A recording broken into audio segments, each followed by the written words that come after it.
Yesu ndamwemera ahindura ibyase guhinduka ahindura ibyase guhinduka ahindura ibyase guhinduka ahindura ibyase guhinduka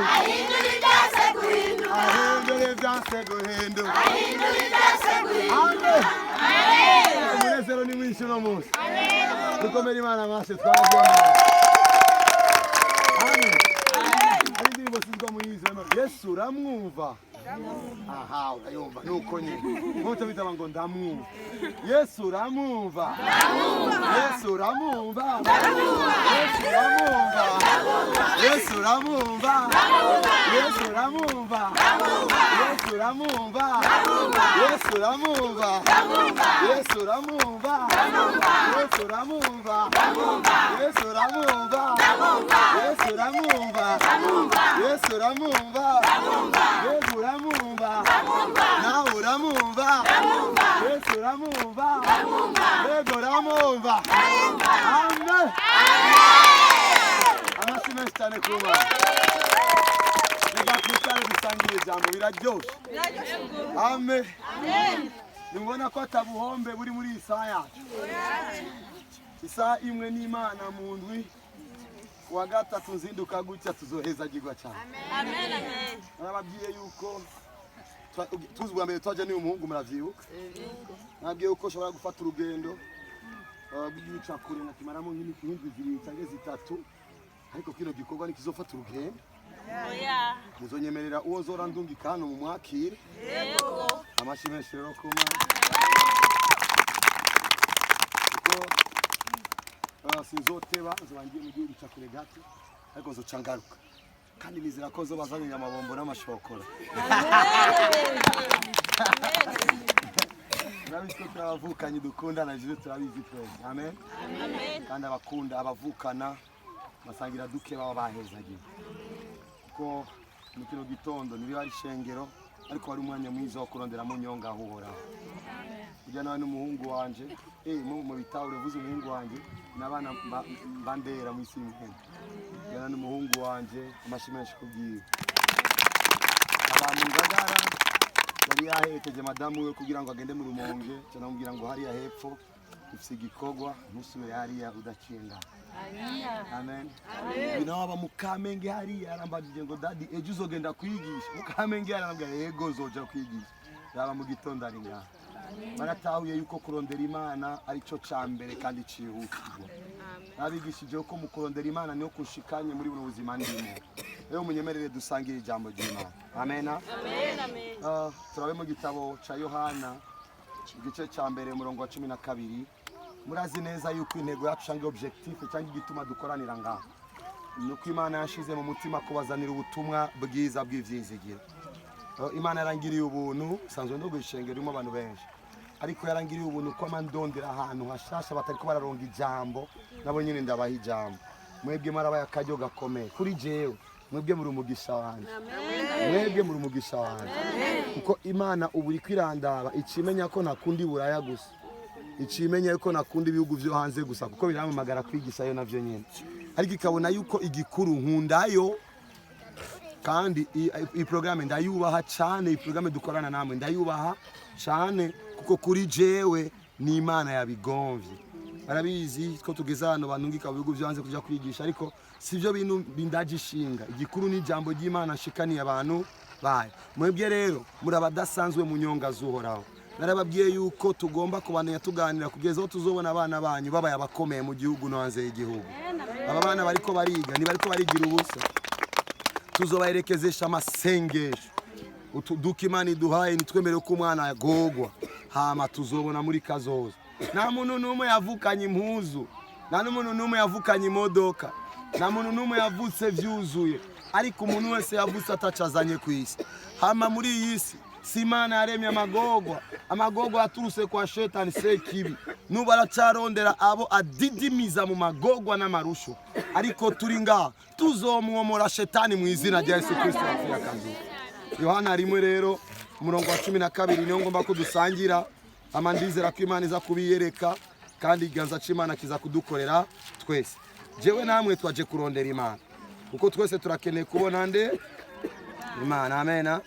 Yohana 1:12 avuga ngo ariko abamwakiriye bose bande bose bamwe abamwakiriye bangahe bose, ariko abamwakiriye bose yarabahaye ububasha. Yabahaye iki? Yabahaye ububasha bwo gucika abana b'Imana. Ububasha bwo gucika abana bande Imana. Bakundwa kumba Imana iravyara. Tuyikomera amashi. Amen. Mumvirize neza, bwo gushika abana b'Imana nibo bizeye izina ryiwe. Amen. 13 nibo batavyawe n'amaraso cange n'ukwifuza k'umubiri cange n'ukwifuza k'umugabo, ariko bavyawe n'Imana. Warakoze kumvyara. Haleluya. Amen. Yo biraryoshe umva ko wavyawe n'Imana. Ndaje kubasigurira mu kanya gato. Amen. Amen. Reka rero ngende mu gitabo cya Luka kugira ngo nsubira kwigisha ahantu, ariko muri Luka hari ikintu ngomba kubabwira kiryoshe ndagikunda cyane. 10:21 ndibaza.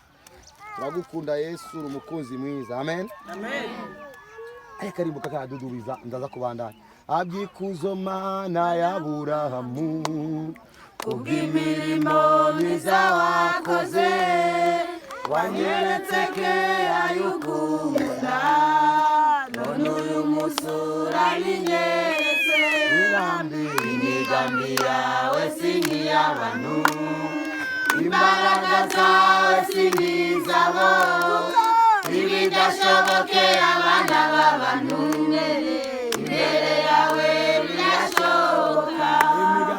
Imigambi yawe si nk'iy'abantu, imbaraga zawe si nk'izabo, ibidashobokera abana b'abantu, imbere yawe birashoboka. Reka rero dusome ahantu kuri Luka 10:21 cyo ntangura gusigura iminota nka 15 cyo nsenga babareke mugendane ubwiza bw'Imana. Amen. Nibuka cagiye cyambere turi ngaha nagiye gucya mama ariko arambwira ngo yo wakoze twaciye turonga ikiraka, uno munsi biraka biraboneka mu izina rya Amen.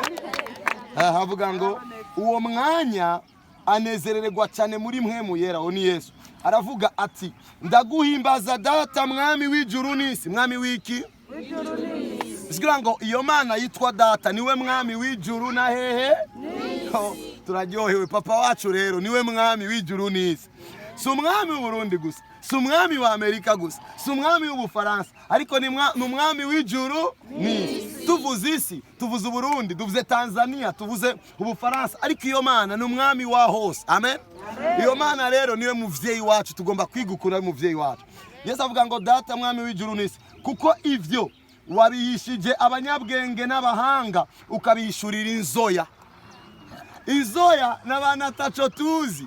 Inzoya ni twebwe jewe nawe abanyagihugu twatawe. Ni jewe nawe atabumenyi bwinshi twari dufise mu vy'Imana. Ni jewe nawe twavuke mu miryango y'abanyavyaha. Nababwiye ko papa wanje yari mboreko. Papa wanje yapfuye agwaye sida nababwiye kandi sininya kubivuga kubera ko yari wo mwisi, ariko muri uwo muryango nyene harimo umuntu nkanje atazi n'icari c'Imana. Imana irantumbera irama kuyimenya, maze kuyimenya nanje ndiko ndayimenyesha abandi. Amen. Rero batubwiye ngo ariko abamwakiriye bose, sabanu bose, ariko abamwakiriye. Iyo umuntu adodoye uwo mwugururira niwe abamwakiriye, ariko umuryango wadodoye ko batakugururiye bisigura ngo banse kukwakira.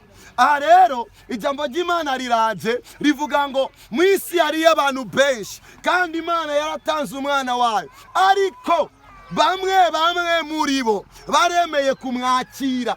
Abo n'abantu bemeye kuvuga ngo Yesu kaze mu buzima bwanje tubane. Abamwakiriye nabemeye kugendana nawe, kuko uwo wakiriye muraganira, uwo wakiriye muragendana. Rero muri Bibiliya bagomba kutubwira inyungu zo kumwakira. Amen. Ani bagomba kuvuga ngo umuzungu yamwakiriye wese, umuntu muremure yamwakiriye wese, umuntu mugufi yamwakiriye wese, abantu bavyibusha yamwakiriye. Just nari kuba ndimo bavyibusha urabibona naho, ariko avuga ngo uwamwakiriye uwari we wese. Apana umutunzi yamwakiriye wese, ariko ushoboye kumwakira uwari we wese. Batubwiye rero inyungu kubamwakiriye ngo ariko abamwakiriye bose yabahaye ububasha, apana intege, yabahaye ububasha bwo gucika abana b'Imana. Kugira ngo umugore avyare, Imana imuha ububasha bwo kugira igise, kugira ngo ashobore gusunika ujya mwana agira iki avuke. Hano batubwiye ngo abakiriye Yesu baciye bahabwa ububasha, ntibari babishoboye kwigira abana b'Imana, ariko tukimwakira ikiduha ububasha, akira ububasha mu izina rya Yesu. Ububasha mu ijambo ububasha ari mu ijambo kubasha, ijambo gushobora, ibintu bitari bwashobokera abandi, ariko abakiriye Yesu ivyo bintu bigira iki birabashobokera. Wewe biragushobokera uwejeje kwakira Yesu, uwejeje kumwakira bica bigushobokera gucika umwana w'Imana. Mbega tumwakira gute? Tumwakira iyo tuvuze ngo mwami Yesu ngwino mu bugingo bwacu, turakwakiriye. Kandi ubu nyene muriko murumva ijambo, muriko muramwakira kuko Yesu niwe jambo. Ko bikunze yuko mumwakira abaha gucika abana b'Imana. Reka sigura icari cy'umwana. Uyu mwana muto si wagenda gusuma, hasuma nde? Ego, uyu mwana muto si wagenda kurondera, harondera nde? Murumva ivyo bintu? Ayo niyo mabanga ari ku mwana. Iyo tumaze kwemera tukavyagwa n'Imana, Imana ica yinjira mu gikorwa c'umuvyeyi cyo kuturonderera natwe ivyo dukeneye. Nico gituma yitwararika amagara yacu. Abantu bamwe bigeze kumbwira kuko nibikorane buri munsi ni gute utagwara, kubera iki wirirwa mu ibarabara uriko uravuga Yesu, kubera iki wirirwa muri ibi niribi, kubera ko utarambirwa. Hari umuvyeyi yamvyaye andonderera amagara meza, andonderera ukubaho neza, ajejwe guhema kwanje, ajejwe kwikumpa ivyo ntokwiha. Umuvyeyi ajejwe guha umwana ivyo atokwiha. Ako makumvise, umuvyeyi ajejwe gukorera umwana ivyo atokwikorera. Ibintu ntashoboye arabishoboye. Nk'ubu papa w'uyu mwana cyangwa mama w'umwana arajyana, agaca yumva uyu mwana arakoma induru, avumbuka hanze, nawe aba yambaye swime avumbuka zipanze. Kubera iki? Abaje kugwanira umwana. Uko niko shetani yancokoje, Imana ivumbuka yiteguye. Amina. Kuko n'umuvyeyi wanje uvuga ngo ndi umwana w'Imana. Amena.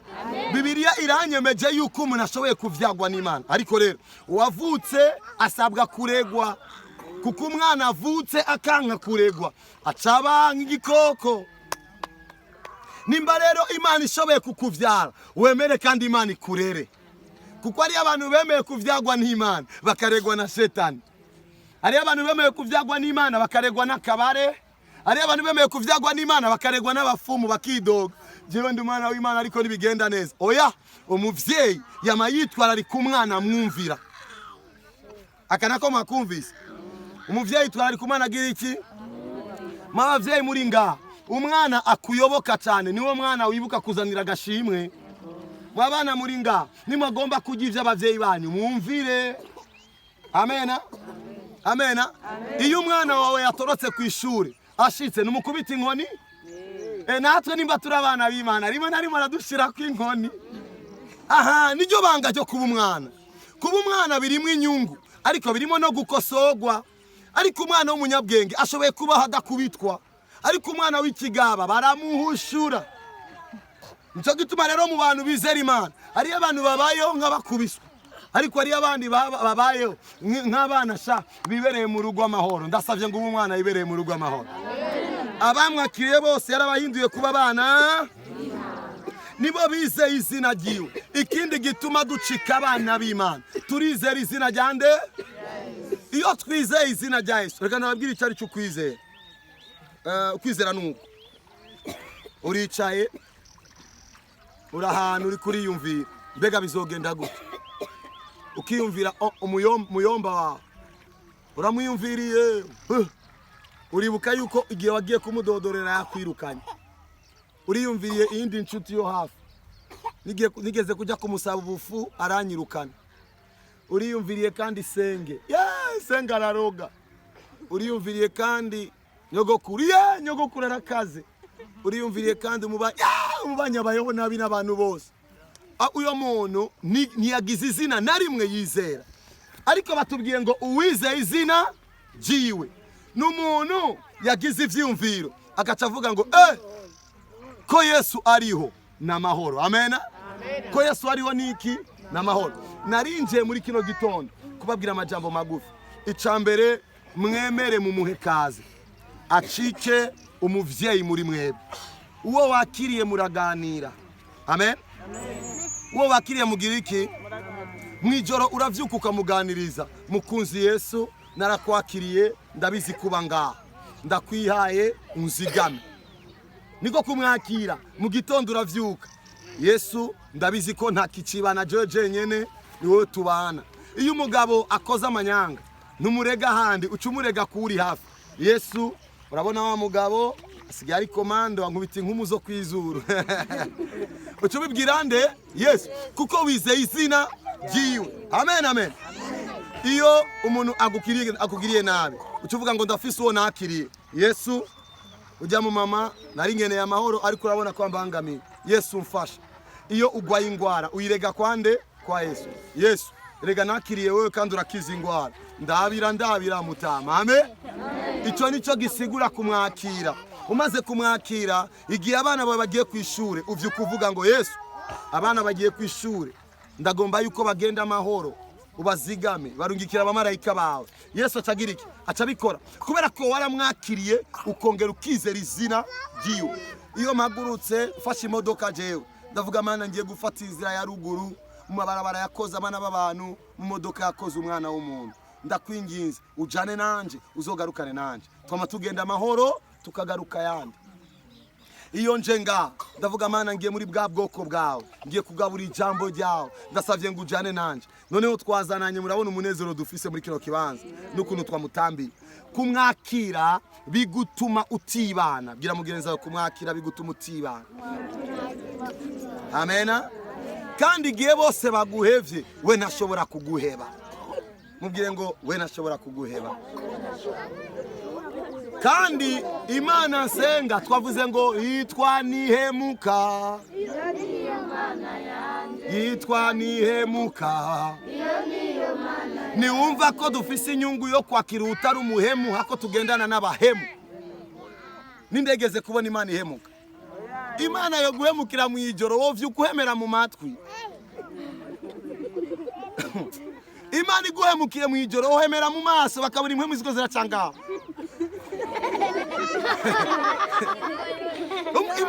Imana iguhemukiye mu ijoro bakubona uvyuka ugendesha umutwe. Imana nihemuka raba twaryamye dutambutse n'amaguru tuvyuke dutambuka n'amaguru. Ninde yatumye bikunda? Numva ko itaduhemukiye. Ega ejo twarayishavuje. Twese twarayishavuje. Kubera ikitavuze ngo ko mwanshavuje reka ndabavuna imigongo. Urayizi wewe. Ifyonda gusa ku kabuto. Bikaba biheze ushaka ubufisi inda nini nkanje cange muto nkanje. Amen. Amen. Ishimye kugukuraho barakwibagira. Imana uzorabe umugabo w'umugangi yiyemera yavyimvye ku mutaga. Atangiye kumva itiro asizira kubita umutwe hashigwe. N'umuntu wakugurura kandi yari umuganga ateye ubwoba. Reka muzora abantu basinzira muzotwenga mwe. Maze kubana umuntu asinzira yigize nk'uvuga byinshi ariko itiyimufasha.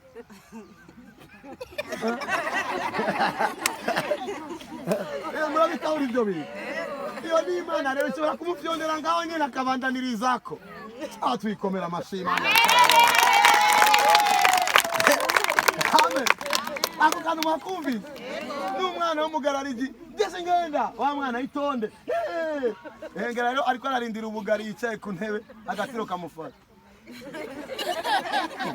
Ni wa mwana ariko aravuga menshi n'umuntu arawutaye igipande kigene.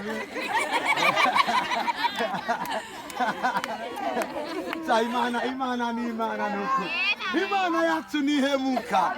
Tujyama tukavyuka. Nukuri Imana niyo ukwiye kugendana nayo. Niyo vyisigiro vyanje, niyo vyirato vyanje. Iyo ngize ico mbuze, ego mfise abantu twoganira, ariko sibo ndaraba Imana. Maze kuraba Imana nkayibwira, yo iremeza abantu. Amena. Amen. Imana ishobora kutugirira ubuntu abantu bakabura ikiro hariya bakazindukira kutuzana imifuko y'isukari natwe tugakora gice tukakiriye.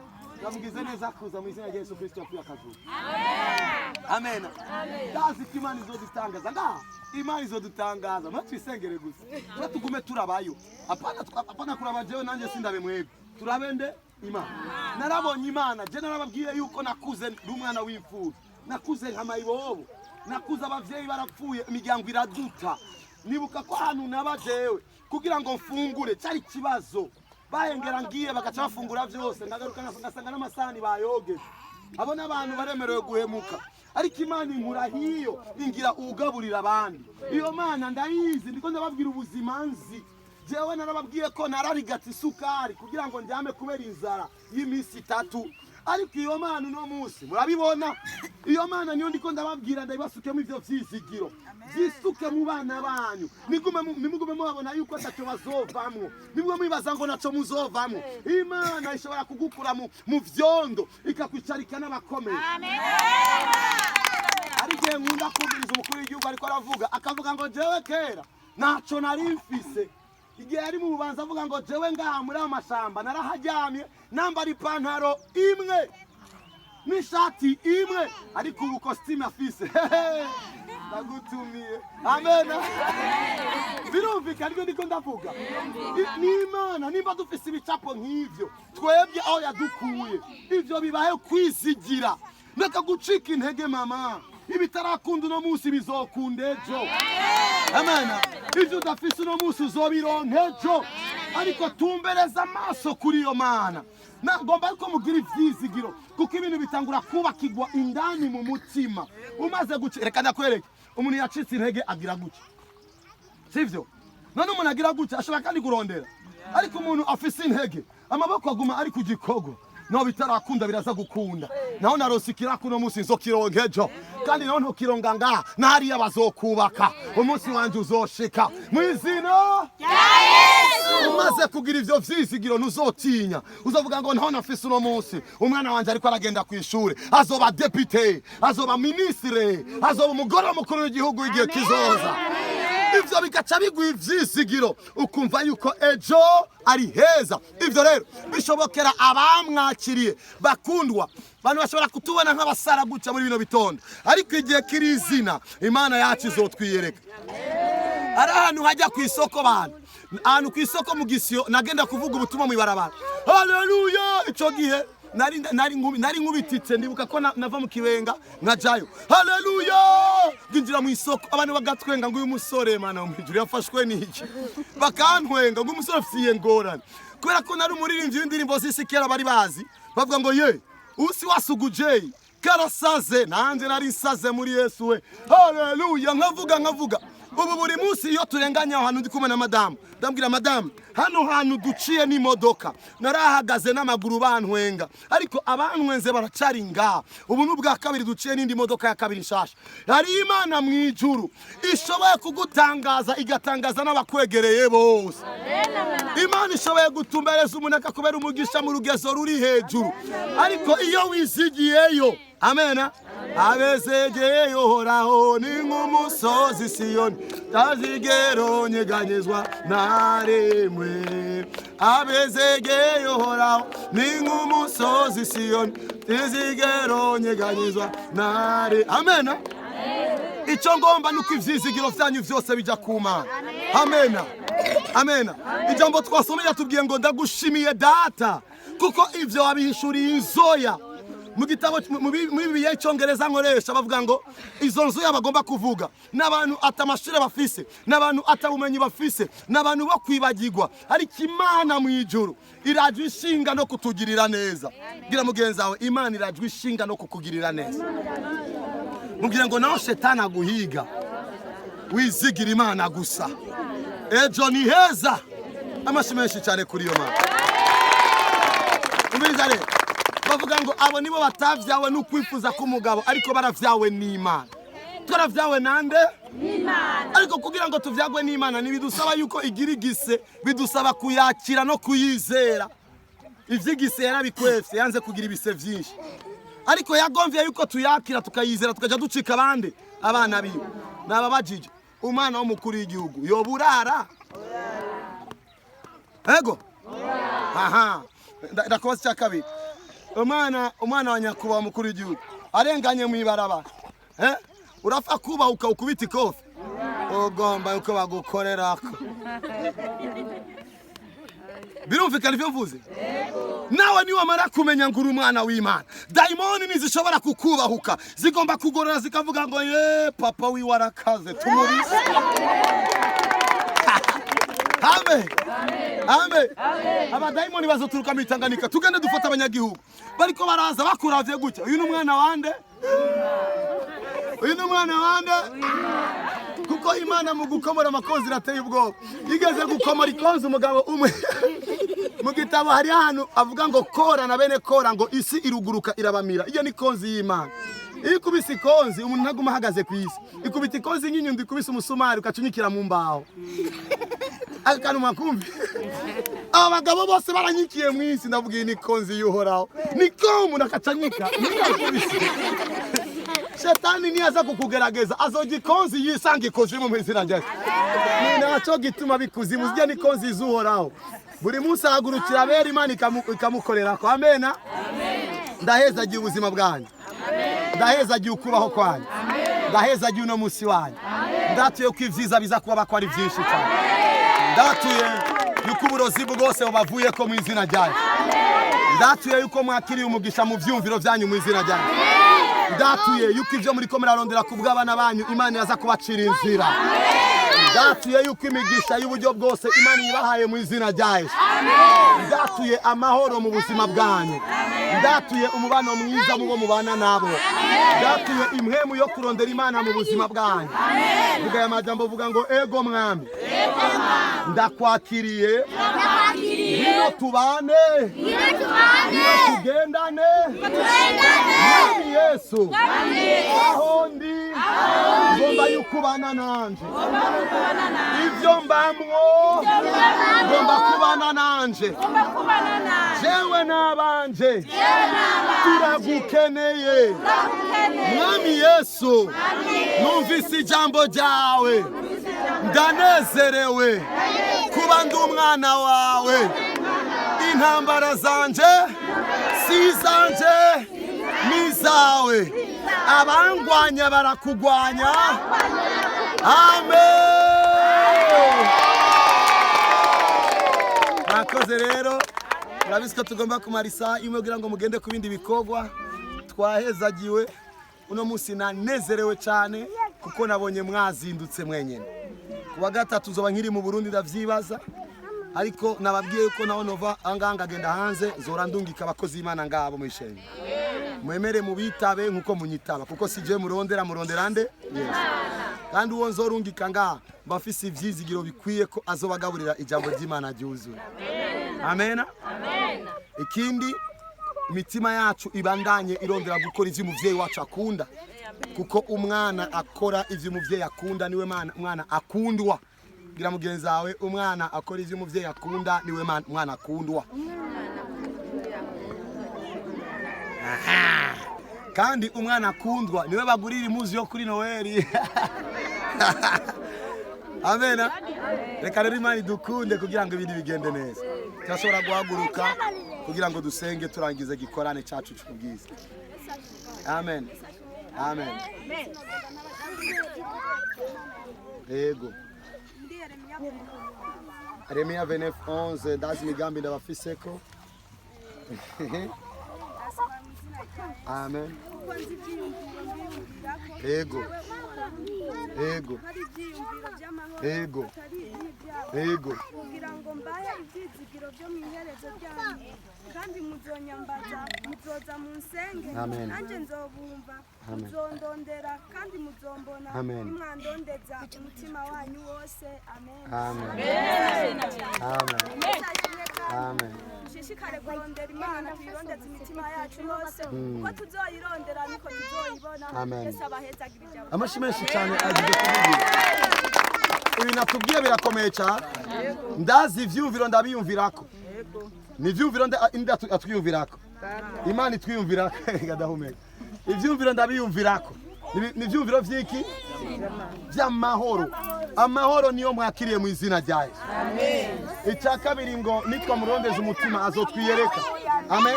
Abana mugume hamwe dusenga. ninde Imana yakoreye igitangaza twasengeye mu bihenze akaba yarakize akaba yumva ko yoshingira Imana ntayo wari ugwaye iki Imana yagukoreye iki ikintu mu rubavu n'ikindi kintu ino yaragwaye ikintu mu rubavu n'ikindi kintu ino hama baransengera byaraheze dukomera Imana amashi yarabikoze ninde kandi nanje nari numva mbabara mu nda cyane nari numva nenga nta kazi mfise tuvuye gahana giye gatoye nje mbona ndosa akazi umva ngo yababara mu nda cyane nakazi yarafise ngo ariko tukiva ngaha yarakize n'ikiraka ngico nawe uno munsi urakirivya mu izina ryayo yarakize mu nda barababara mwene ngaha nawe yarababara mu nda nawe nyene yarakize amashi menshi kuri iyo mana yo kumbe yarabikoze uno munsi ndumva gusengera abantu bababaye kugikiriza ninde babaye kugikiriza wenda guheruka kera wabwiye ngo baranagufuza ninde babara kugikiriza shira ikiganza cawe ngaho uvuge ngo ndakize mu izina ryayo mureke ndabasengere n'umuntu wese ahagwaye ashira ikiganza ciwe kuwa gatatu muzoshingira inaye ngomba kubasengera mwami mana ihoraho mwami mana wisaka jubwiza n'inkomezi ngushimiye muri kuno kurangiza kino gikorane cyo mu gitondo ko ushimiye yuko amavuta yo gukiza ingwara wandobanuje akorera bano bantu ndabikoze uwejeje kudushingira inaye yuko arabo wakijije ndasavye ngo mana nyagora ku ngoma umuntu ababaye kugikiriza akire ubunyene mu izina rya Yesu suwo gusa ndasengeye n'ubabara amatwi akire mu izina rya Yesu mwami ndasengeye ubari jishi ufise ingorane ku mutwe ku mutumba ku maboko no ku maguru ijambo ndekuye gukira rimukore ugwaye wese ndagutangarije kukize mu izina rya Yesu uboshwe wese ndagutangarije kubohotse mu izina rya Yesu ufise amarira wese ndagutangarije ko wakiri umunezero mu izina rya Yesu ufise ubwoba wose ndagutangarije yuko wakiriye amahoro mu izina rya Yesu utegwa mu ndoto wese ndagutangarije yuko ugiye kugenderwa n'abamarayika mu izina rya Yesu uwibaza uko bizogenda ndagutangarije ko Imana igiye kubigenza neza mu izina rya Yesu tugumize ibiganza hejuru umwe saraza kumva ivyo yegera ko sengera abagwayi Imana yambwiye ngo ari umuntu yasose yumva neza ariko sinza kayaga kamuciye amatwi atangura kutumva neza urakize mu izina rya Yesu dalabashatara babose turagushimiye cyane rero mwami turanezerewe